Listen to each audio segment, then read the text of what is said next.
if I were to describe myself in a few words, it would be hardworking, disciplined, and also fun-loving. So in my childhood, I've been brought up in Kuwait completely. I did my schooling there.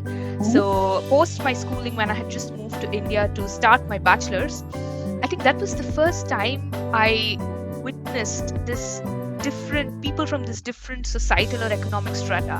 When I just reached my hostel, when I saw the people around me, I realized that life could be really hard for many people. That's how actually I started Mahasvana. And what I aim to do here is firstly speak in the lingo of today's young minds so that it gets connected to them well. And second, also share examples which are very practical, which are maybe not so famous that everyone knows, but something of a common man that they can really relate to. Passion is my profession. I think whatever I do, even if it's a tiny little thing, I just don't do it for the sake of doing it or because it's monotonous. I'm always passionate about it, and I really want to understand everything. Some amount of confidence in me that if there is injustice out there, you don't need to be scared of anyone and you can actually go ahead and do it. For me, I think that was definitely something quite adventurous that I did. First, understand what is it that you love and what you are good at, and then make the choice wisely. Don't be carried away with what's happening around. It's very easy to get distracted today. So stay focused, listen to yourself.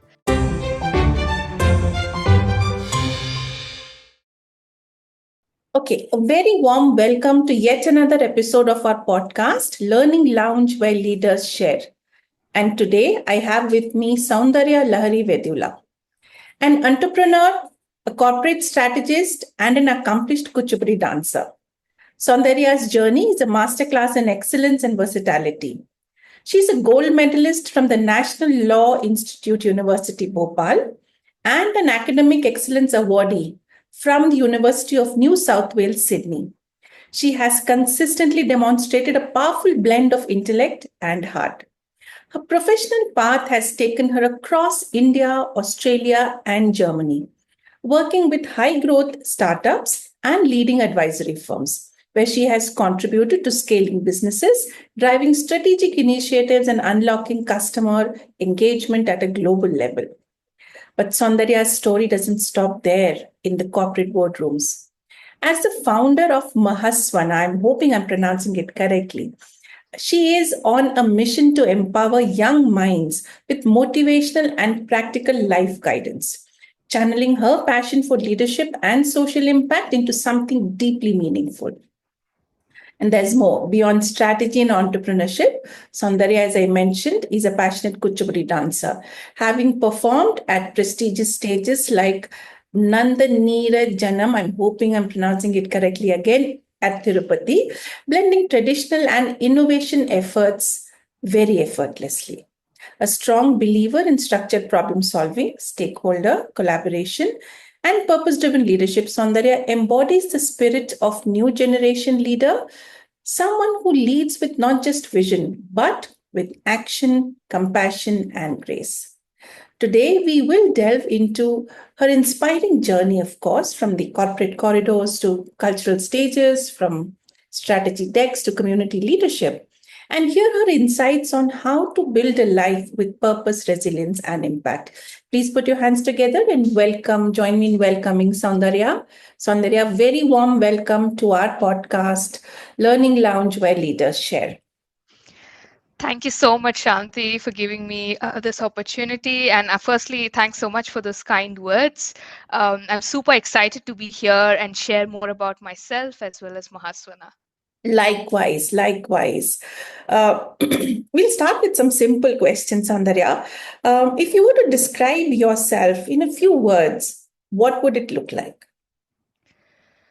Sure, a great question, actually. So, if I were to describe myself in a few words, it would be hardworking, disciplined, and also fun-loving.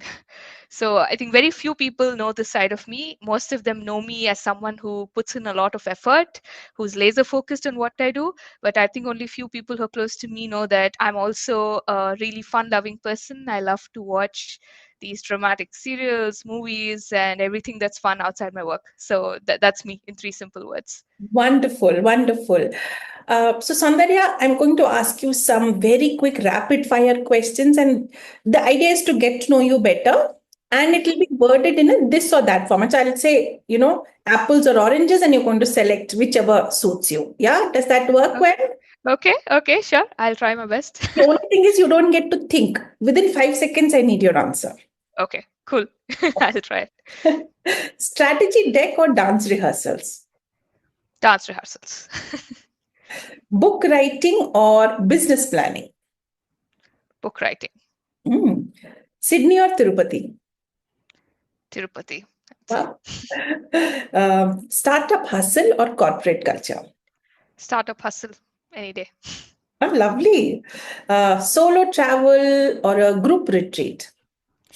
Group retreat. I would want to be close to people whenever I get time. Wonderful. Um, Classical music or contemporary beats? Classical music. And what form? Karnataka. I'm learning now as well. So, Okay. Morning meditation or midnight brainstorming? morning meditation. I'm a completely morning person. Hmm. Teaching or learning? Learning, actually. Hmm. Would you prefer to work from a cafe or work on a mountaintop in the hills? Okay, that's a hard question, but maybe a mountaintop from the hills because I've never done that. Maybe that would be really exciting if I get to do. Okay, we'll build a cafe for you there. So a cafe on the mountain. Yeah. I think that that would be perfect. Lovely. Okay. So now let's get to know you as a child, Soundarya. Looking back at your childhood, are there incidents and moments that have shaped you who you are today? Yes, definitely. If I were to go back to my late teens when I was just joining college, uh, I had this constant struggle or this discord between two different worlds. So I, in my childhood, I've been brought up in Kuwait completely. I did my schooling there. Mhm. So post my schooling, when I had just moved to India to start my bachelor's, I think that was the first time I witnessed this different people from this different societal or economic strata. So when I was back in my school, I just had people, I think, from a similar economic status as the one I was coming from. Yeah. So I never really understood what a lack of opportunity meant ever in life because I had everything what I needed at my fingertips. So my mind never grew, I would say. I never understood how society functions. But when I reached, actually, when I just reached my hostel, when I saw the people around me, I realized that life could be really hard for many people, and this opportunities is something which plays a major role in how they see life or what they have, where they've come through. So I think that really changed my outlook towards life, and this always stays close to my heart. In everything I do, I try to somehow, if possible, address this problem of how can we make sure that everyone has equal access, so that everyone has the same resources, right, to give that shot in life. So yeah, I think that was a very life changing moment for me. Thank you for the share. I've heard, that experiences shape who you are. And I think Yeah. what you're sharing is exactly reinforcing the fact that experiences shape who you are. And I'm very happy for you to have identified the opportunity for yourself. And we'll talk about it later in terms of when there is a dearth of opportunity across.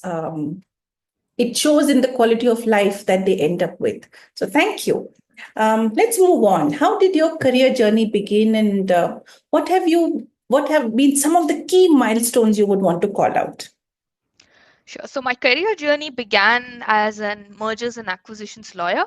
I started working at a top tier legal firm called Cyril Amarch and Mangaldas, or CAM, in Bangalore in India itself.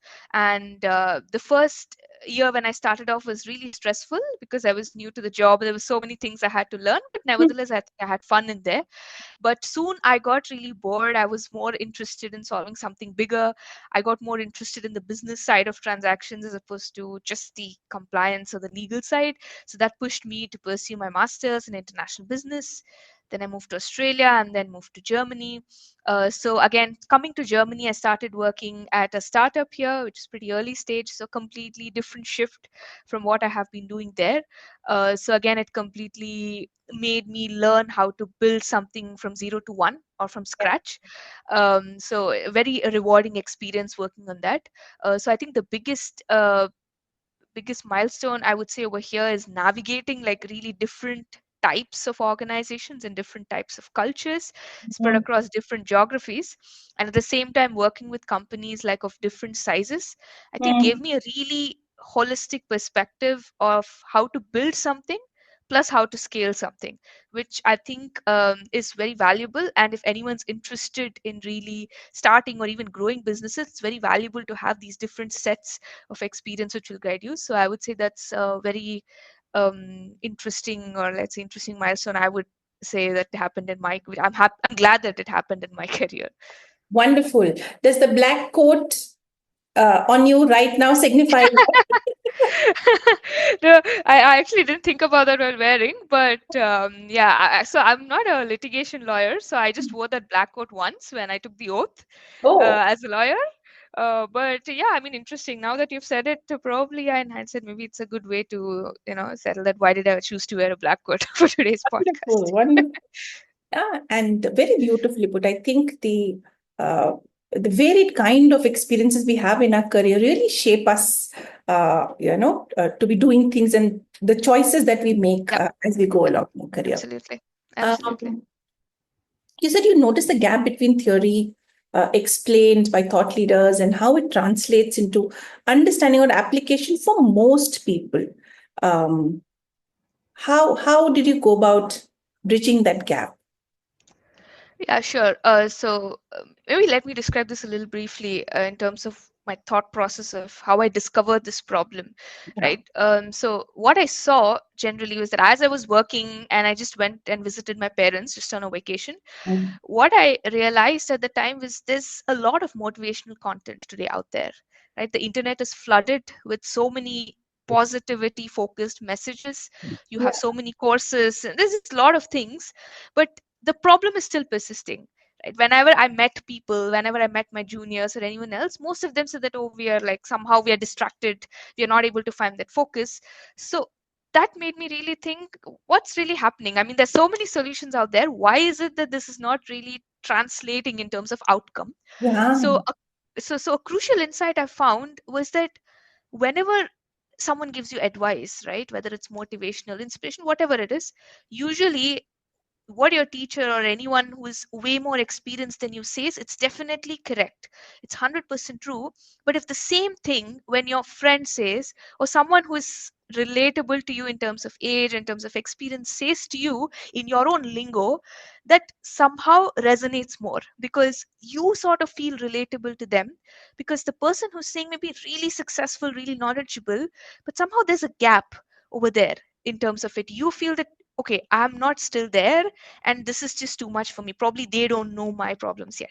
So that was exactly the gap I was trying to bridge, because coming out, like, just into my career, just a few years into my career, and then working on these things, I felt that I could actually come in, step and bridge that gap by Mm. sharing my experiences which I have gone through recently, and maybe just make it sound more relatable. So that's how actually I started Mahasvana. And what I aim to do here was firstly speak in the lingo of today's young minds so that it gets connected to them well. And second, also share examples which are very practical, which are maybe not so famous that everyone knows, but something of a common man that they can really relate to.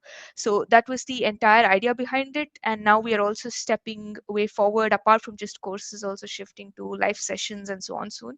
But yeah, in summary, that was the exact idea behind More Mahasvana. power to you, Soundarya. I think you've identified a brilliant problem. I have two young adults, and in their growing ages, the advice, the guidance that I would give would be dealt with a bit of a resistance. The same Yeah, advice yeah, coming from their peers, from their yeah, friends, from an Anna living next door used exactly, to hit so exactly. so easily for them. And in fact, I've actually at times tried to seed in thoughts. through somebody I know, okay, she will listen to her more, or he will Exactly. listen more. I've actually felt Exactly. in thoughts. So beautiful and profound. Wonderful. Thank We you. will talk about Mahasvana in a little bit, but you started to talk about motivation. Yeah. Yep. What motivates you?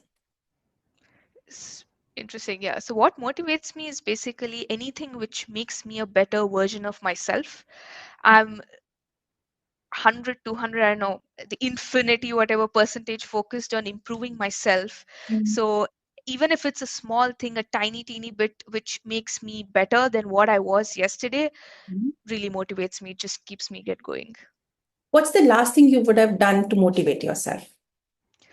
The last thing I did was a new dance choreography. Actually, Ooh, I did choreography. I felt that it wasn't that great. Saw a few more videos, took a little bit more inspiration, and again choreographed it differently. oh, brilliant, brilliant. Now you talk about dance. So dance has been part of your journey. I was going through your profile, etc. What role has dance played in shaping you who you are today? I would say a very important role because I've been learning since I was 4 years old, Oh, yes. Kuchipudi, Hmm. 4 years. So I've performed as Before you well. move on, when was your first stage performance? When I was, I think, just 6 years old, 5 or 6. Yep. Yeah.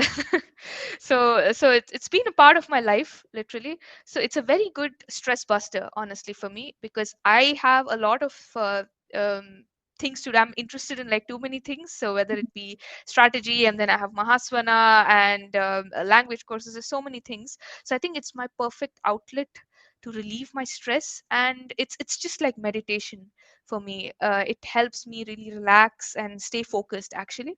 So that's I think one advice I would always give to the current generation, actually to everyone out there today, that Yeah, most of them seem to put an end to their to dancing, music, or anything that they like outside their work once they reach a certain age or once they start working, citing that they don't have time. I am a staunch believer that no one ever has a lot of time. Everyone just has 24 hours. I think it's just about managing. So I would highly recommend to take out that half an hour or 1 hour for whatever you love to do, which is completely in contrast to your routine, so that you so can actually relax, and it'll actually help you gain these new thoughts and work better. So yeah, that's what I would say. It's very close to my heart. I would definitely continue dancing till whenever I can. wonderful. You've been talking about Mahasvana for some time. I'd love to know definitely the meaning and the concept behind Mahasvana. Sure. So Mahasvana is a Sanskrit word. It's split into two. So Maha and Swana.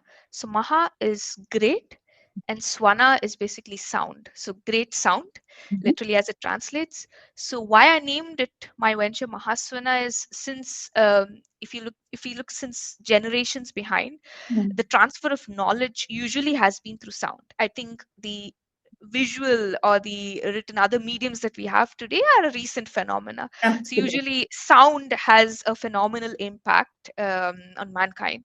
So through my venture, through my voice, through the advice or whatever I say, I wanted to bring that change in people around me. So that's the reason I named it Mahaswana. And the entire concept just revolves around that sound, that anything I do, whether it be my sessions, courses, or tomorrow if I have some activities, through my sound, I just want to bring a change in people so that they can stay more focused and do and really achieve what they want to do. So beautiful. A lot of what you do today, Soundarya, are related to social causes, are related to impacting someone else. Yep. So, if I may dwell on that a little bit, so what social causes do you associate with? We'd love to know that. Yeah, a key social cause actually I associate with, as I mentioned, I think before as well, is an equal access to opportunities. I think this is something which I realized through my personal experience. I believe that everyone should have this access. Their economic, social, or any other strata should not hold them back from this, and we should really strive towards it, whether it be education, health, anything else. So every there should be a level playing field, and then only we can really assess who is first and who is last. So if in the future, even if I want to start something, my focus would be on that, either in the field of education or anything else which really helps people get there, right? Which helps that make sure that everyone gets what they deserve, like in terms of opportunities, and then we can decide, right, who can win this race or whatever. So yeah, that's what I would say is social cause I associate with. Brilliant. I know we've heard about your childhood experience. We've heard about how that incident about realizing that you are so gifted with opportunities. Apart from those, what other incidents have shaped your career so far? Career, yeah. So one thing which really shaped my career was my unconventional choices. So not really thinking or just doing what everyone else around me does, but really focusing on myself, doing sort of this introspection, understanding what my skills are, what my strengths are, and how it ties down with what I want to do, and then choosing it. I know it's easy to say, it's really hard to do because many of them really get stuck in this web of, okay, how do the opportunities look like, how would the standard future whatever design of your life really looks like. But I think it's really important to focus on yourself and marry it with your skills and your passion, because that's when I think you will personally stay happy and you'll really achieve long term success. So I think in that way my parents have been really supportive of me. So when I decided to choose law, it was actually pretty unconventional back then, at least in South India. So Uh-huh. a lot of people questioned me, and yet I think because of my parents support and just my, I think, belief in myself, I could do it. Same is the case with management. Like post law, when I chose management, I think it was again a question like, why would you do this? Does this combination even make sense? So, but still, I think I always listen to myself. So I think that's very important. This introspection and this belief in myself shaped me a lot. Um, I would say, especially in terms of my career. And second, which I mentioned again before as well, my experience in like different places. I Yeah. think just staying outside home and getting exposed to different cultures really helps you grow as a person, not just professionally, but also personally. So that also has a lot of impact. So I would really recommend for anyone just to try out things and maybe explore different organizations in different countries wherever possible, so you get a taste of different things in life, right? And then just you just grow as a person. So yeah, I would say those two are the key things which shaped me and my career. Varied experiences and not going with the herd mentality, but Yeah, choosing what's right exactly. for you. Wonderful, Exactly. wonderful, brilliant recommendations.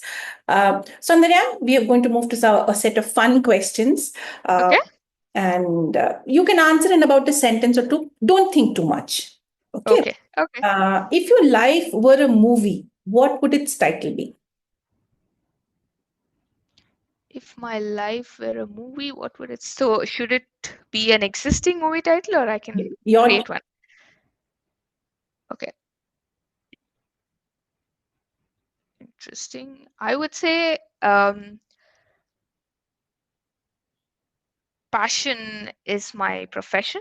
uh, because I think whatever I do, even if it's a tiny little thing, I just don't do it for the sake of doing it or because it's Mhm. monotonous. I'm always passionate about it, and I really want to understand everything like about it. So I think that would be like, if I were to movie, I would be really doing different things I really love and like go like really zoom into it 100%. So yeah, probably. Wonderful. Passion is my profession. Whatever I do, I will do it with Yeah, 100%, passion. Yeah, 110% yeah, passion. yeah. Mm, what's that one superpower wish you had, and what would you do with it? I really wish I was a lot more patient. I think whenever I have to wait for results of something has to come over, I tend to get very impatient, and I think that's not really great. I think I've seen people who don't think crazily about the result and are very calm even in those periods. So I really wish I had that. I think that will really help me in my personal and professional life. But I think I'm working towards it now. I'm trying to start some meditation as well, along with dancing, and read few more books so that it helps me. I think it's a very important skill I need to develop. Lovely. Such a grounded response, Soundarya. I've asked so many people this question, and the superpowers have always been extraordinary. Uh, Okay. Time travel or, invisible blanket, those kinds of things. So humbling to hear, just being able to be patient. Wonderful. Um, what's that one weird talent or party trick that you use to your own advantage? Talent that I use to my own advantage, right? Okay, good. Yeah. So basically, I look very young. I mean, of course, I'm young, but generally, also, I've often been told that I still look like a school kid. Times when I go, I often use it to my advantage when I try to connect with my audience or anyone I want to. I've tried to turn it into my USP, actually. Wonderful. Yeah, totally. You really look young. You Yeah, really look. yeah. Yeah. What's that one quote or phrase that you keep sharing or telling yourself a lot? Yeah. So one thing actually, this was told by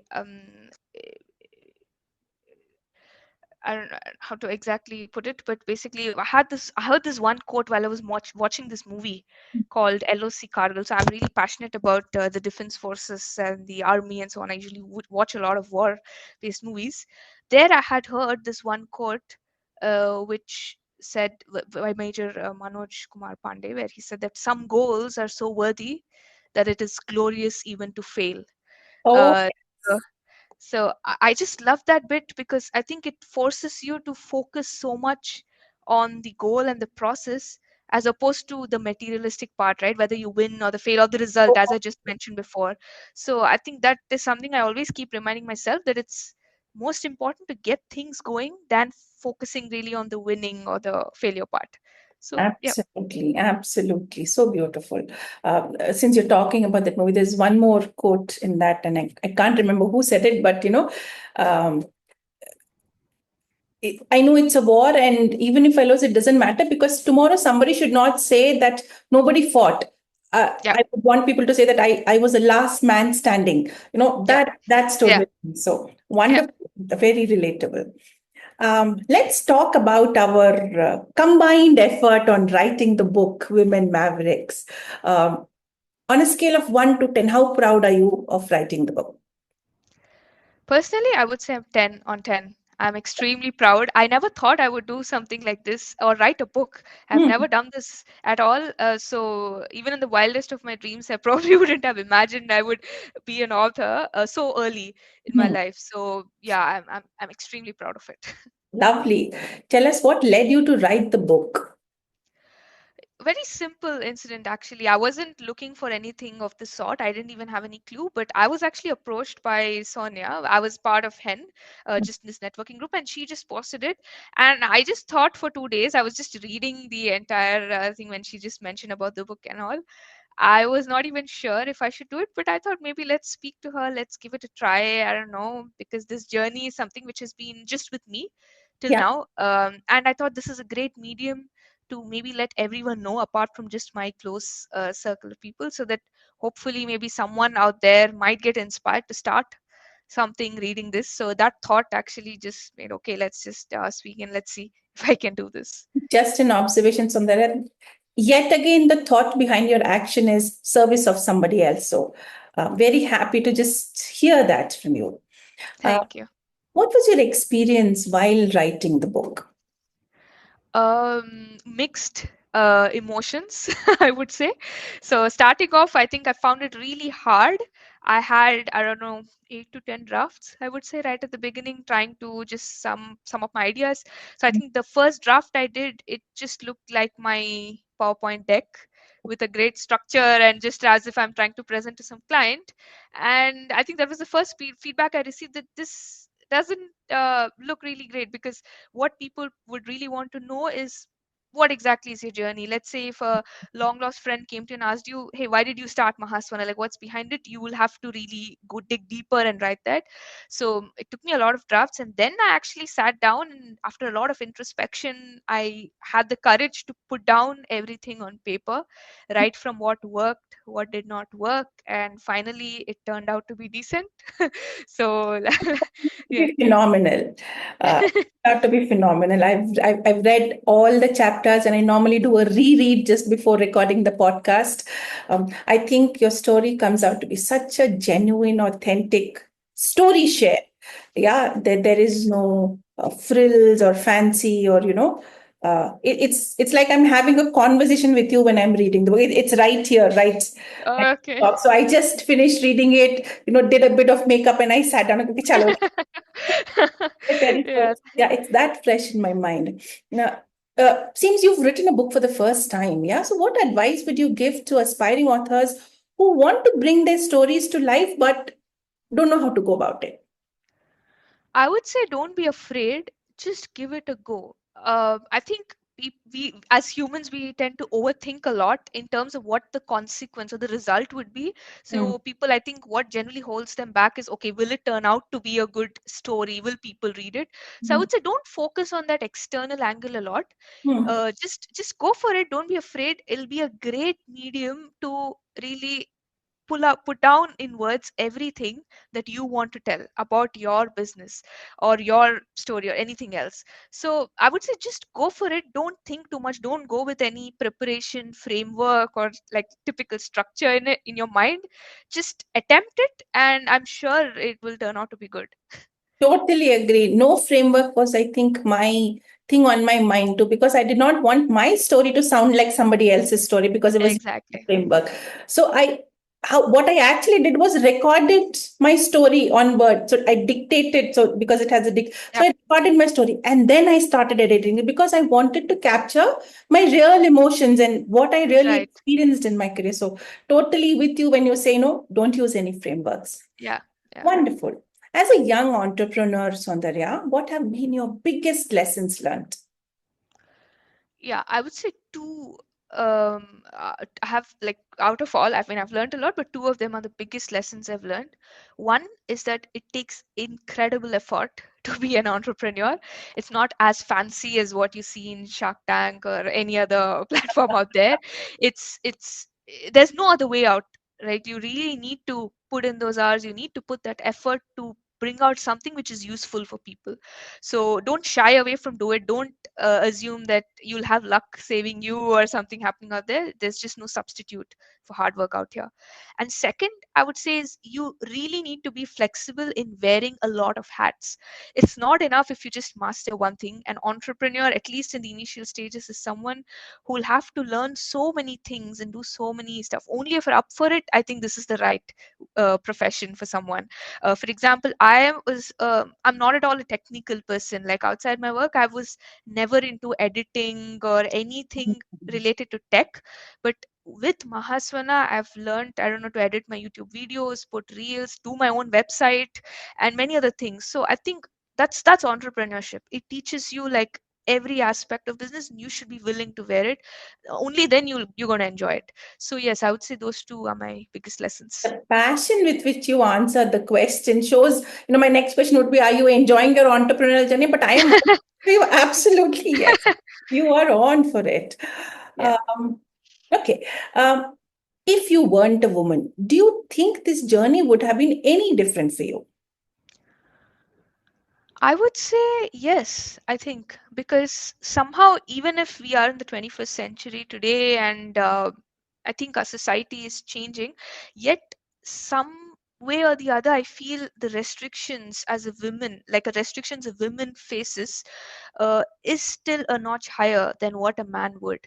So today, because my business runs around, it's more visual and as well as uh, I post a lot on social media. It's a lot about communication and interacting with people. So I feel some way or the other, face a little more backlash as compared to if I were a man. So unfortunately, I have to say yes to this answer. The journey probably would have been different, but I think times are changing now. I see so many women entrepreneurs coming out there doing like building incredibly amazing things. So it's good. Things are changing in the positive direction, but we're not yet there. Hmm. And what have you done to overcome these challenges? Yeah, I think the best thing I do is not to. So basically, what I do is whenever someone tells me something, I usually divide this into three things. Is it like positive criticism to me? Then I would definitely work on it. Or is it just that the person is trying to put me down? Hmm. Right. So I always try to make this distinction. And whenever I I realize or I have this understanding that it's just to put me down or something, I usually don't care. I think that's the best. Ignorance is the best mantra out here, and I don't listen. I just believe in myself and go ahead. So, How powerful. Soundarya, have you read all the stories in the book? yes, I think in the moment Which- I received my copy, I Yeah, started that's the uh, first thing you do, right? That's the first thing we do. What? Yeah, yeah, read Other everyone else's. stories. Yeah. Yeah. Okay. So, of all the stories that were there in the book, which one stands out for you and why? So of all the stories, Netra's actually the Prachiti experiential school that stands out to me a lot Mm. because I'm a person who's super passionate about education generally, and I think this it was very brilliantly woven in terms of why a change is needed in Yeah. terms of education, how she describes it, how she describes her personal experiences with her daughter, and then how we need to really move forward, right? How teachers, as teachers, you need to really adapt, and how you need to connect the students, which was very close, or it resonated with what I'm also in a way planning to do to resonate with Ah, today's young minds. So I think that logic and that story really inspired me a lot, and I feel it's the foundation, right, for tomorrow. It's a very important takeaway. I think most teachers today probably will be very helpful if actually they read it. So yeah, I think that's one story that really stuck with me, and I think I can use a lot of lessons out there in my own journey brilliant. also. Brilliant. Um, the last one on the book, yeah. What's the biggest lesson you've learned as a part of being the process of writing and completing the book? I would say, apart from just trying and not being scared to do things, I would also say it has helped me develop a lot of patience as well. Because it was a very challenging journey. There was a lot of times I had to sit down, rewrite drafts. I had no ideas coming up. I didn't know how to put this in words. Mm. So it took a lot of patience, and I think it helped me develop that in a much more bigger scale. So I would say that's also one of the biggest lessons I learned while writing this book. Beautiful. Since we are talking about books, what's that one book that has changed your perspective on about life? Many actually. So I'm an avid reader, but if I were to name one, it would be the book called Roots by Mhm. Alex Haley. Mhm. It's an incredible read. It is about apartheid and the discrimination faced by a particular section of society in our past times. It it made me introspect a lot, that it was just beyond imagination that something like this could have happened. And it was a very big lesson actually, that things like this shouldn't be repeated in the future, and how much human dignity is really important. So I think it brought in a whole new perspective to me. It sort of shook my world, the limited world that I knew. It opened up a lot more nuances to me, and I think going forward, that will always be at the back of my mind, that human dignity is absolutely something that no one can violate. So it's a very deep book. Beautiful. I absolutely love Very, it. very deep. Totally agree. Um, who is that one person, dead or alive, that you would love to have dinner with? I would love to have dinner with. Interesting. Actually, there are many out there, but one person I would say is Indra Nui. That's the ex Mhm. CEO of PepsiCo. So growing up, she has always been my idol. I Mhm. really want, because she's been like a really vocal supporter of women's education and generally women's career and how they can rise in their professional life. So I think if I would go on a dinner with her, I would be really excited to know more about her journey and how she could overcome all the obstacles despite being a woman in those times, how she grew in her career. I would want to really know a lot more about it. So yes. Wonderful, wonderful. Um, what's the most adventurous thing that you have done ever? Adventurous. I would say a lot of things, but I think during my college days, I would say I would probably want to name one is I went ahead and I sat down in a protest actually against some of our faculty and our professors at the time to demand certain conditions, like equal conditions for our students. Yeah. So that was something which was like a voice or a protest against the existing authorities out there. It sort of instilled some amount of confidence in me that if there is injustice out there, you don't need to be scared of anyone and you can actually go ahead and do it. So for me, I think that was definitely something quite adventurous that I did. Yeah, I can relate to that so much. Wonderful. Looking ahead, Soundarya, where do you see Mahasvana in the next 5, 10, 15 years? Yeah, I mean, in the next 5, 10, 15 years, I would want Mahasvana to be that one stop platform or like that one stop destination where everyone can come experience it and then grow as a different person. Hopefully they'll be more focused, they'll be able to solve all the problems or distractions they have in life and do what they want to do. Right now, of course, we are focused on young adults, but hopefully soon later I would want to expand it to all age groups, introduce live sessions which is already on our radar, and maybe also introduce activities which will help translate this advice into action. So that's where I see it, like a one stop overall platform. Brilliant. What would be the three top pieces of advice you would like to give to young adults? Sure. The top three. One, I would say, would be choose what you like to do. Um, I think introspect first, understand what is it that you love and what you are good at, and then make the choice wisely. Don't be carried away with what's happening around. It's very easy to get distracted today. So stay focused, listen to yourself. Second would be always choose an activity, a hobby, or anything which is outside your routine. I think that's a great stress buster for you. Don't give up on that.